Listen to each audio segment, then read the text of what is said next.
Chandrashekharpur cricket tournament उद्यापित 11 star Kapilas champion. Gondia block अंतर्गत चंद्रशेखरपुर ग्राम में ब्राह्मणी देवी क्रिकेट टूर्नामेंट प्रतियोगिता चंद्रशेखरपुर मिनी स्टेडियम ठारे उद्यापित हो जाइछि। एही प्रतियोगिता रे समुदाय 16टी दल भाग नेथिया बेले final match 11 star Kapilas Deogaon cricket team और केजीएफ चंद्रशेखरपुर मध्य होइतला। एथिरे प्रथमे टॉस जीति देवगां 12 ओभर रे 204 रन करथिबा बेले चंद्रशेखरपुर 145 रन करथिला एवं एही मैच को देवगां विजय लाभ करथिले।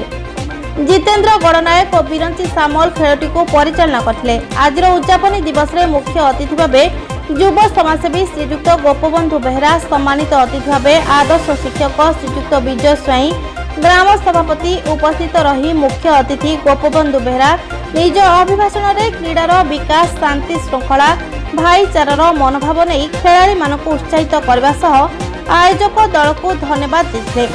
Man of the match Anshuman Biswal, man of the series Jagan Samal और उभय दल को ट्रॉफी और पुरस्कार प्रदान करथिले।